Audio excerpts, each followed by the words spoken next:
In the 70s, this was a period where Martin Scorsese was making Mean Streets, Terrence Malick was doing Badlands. You were doing a period film about the Depression. Were you ever worried about this movie finding an audience in that time of Vietnam? And I sort of ignored all that. I mean, I just thought, well, it's an interesting picture. Could be an interesting story. I'd had 2 successful pictures by then. I thought, well, maybe every picture you make is successful. I was wrong. But don't forget, What's Up Doc was totally against the grain. It was a G-rated picture. Warner said, don't you want to put a couple of dirty words in there so we can get a PG? I said, no, I want it to be a G-rated picture with no socially redeeming value.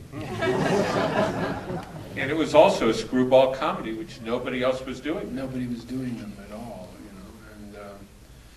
And no, I thought, and you know, it turned out to be the second biggest grossing picture of its year, What's Up Doc, right after The Godfather. So Godfather was 1, we were 2. I thought that was pretty good, considering it was made on a dare. What kind of a dare? What would you do if you had to work with Barbra Streisand? That's a good dare. That was the dare. I said, well, I'll do this kind of picture. What kind of picture? Well, screwball comedy, crazy girls, square professor, you know. It worked. She didn't even like it, Barbara. She didn't like the script. She kept complaining all through the picture. I loved her. We had a fun time, but she did complain a lot. You think this is funny? This is funny to you. It's kind of funny, Barbara. You think it's funny? A strange sense of humor. Were these in any way homages to the directors who you so admire, like Hawks? And there's so many Ford-like moments in this film that evoke Grapes of Wrath or the Ford Depression films, seeing the people along the side of the road. That incredible scene of the woman with all the children that evokes Dorothea Lange, famous photograph of the Depression. Were these overt influences or subtle? Well, the standard review of Bogdanovich pictures for years was that I was doing an homage to everybody.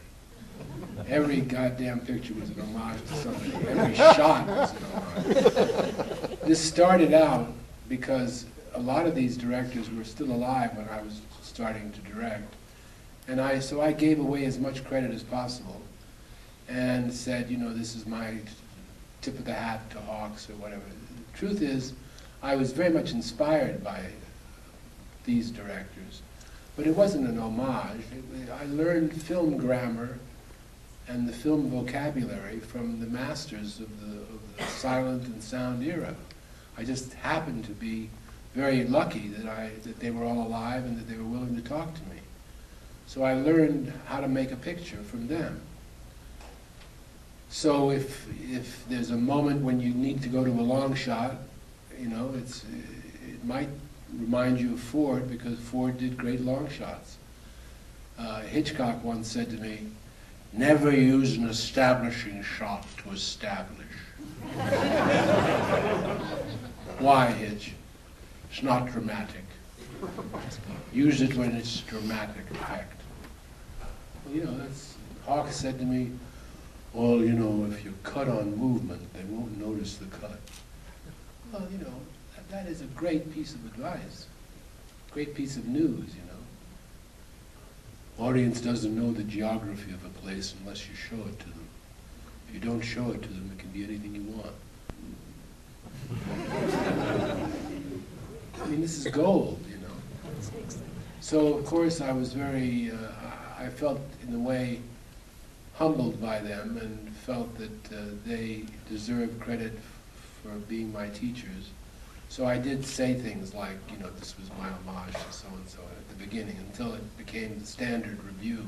Then I started backing away from it. The worst one was when Vincent Canby of the New York Times said that Paper Moon was my homage to Shirley Temple. I mean, it was the most... I mean, it's the anti-Shirley Temple movie. It is just the opposite of what Shirley would have done. She would have been, you know, animal crackers in her soup. C.J. Johnson would have been her maid. Exactly. Yes. Yeah, wasn't she good, PJ? Oh, she was really, again, this was an untrained actress. Yeah, right? we found her in Houston. You know, we were sitting in a hotel room. I hired a very good casting person who had worked with me on Last Picture Show, Gary Chasen. He was from Texas.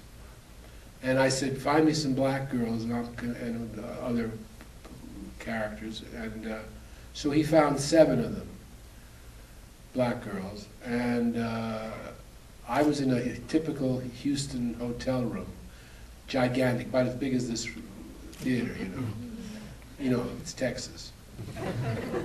So I'm sitting in this suite, and I see 1 or 2 girls, and they're okay. PJ walks in, and she's got to walk from there all the way over here. And as she's crossing, she looks at me, she says, "Ooh-wee, you good looking." I swear this is true, and I said, "You got the part."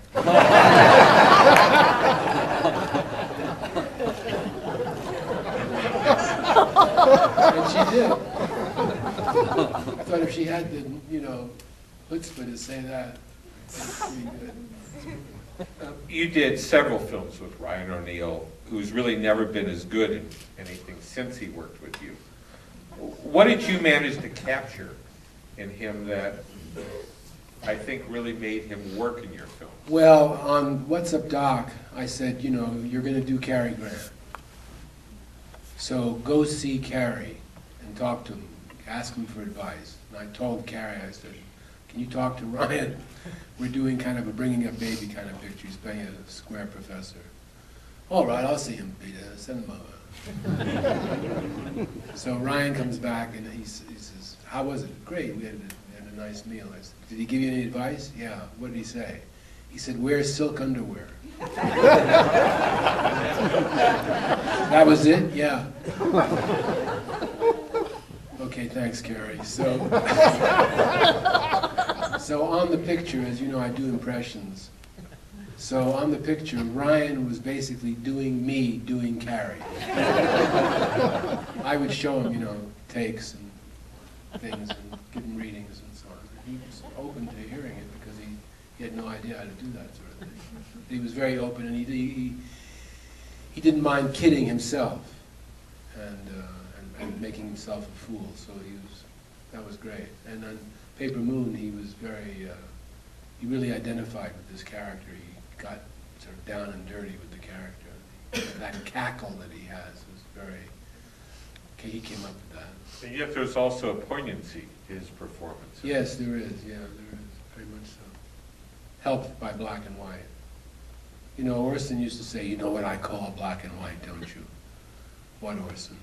The actor's friend. Why do you say that? Because every performance looks better in black and white. Show me a great performance in color, I dare you. I wasn't going to argue with him. But it is the actor's friend. There's something about, you know, Ryan's a good-looking guy. Tatum was pretty. She had blonde. They're both blonde, blue-eyed. If this was in color, it would have been a Disney picture.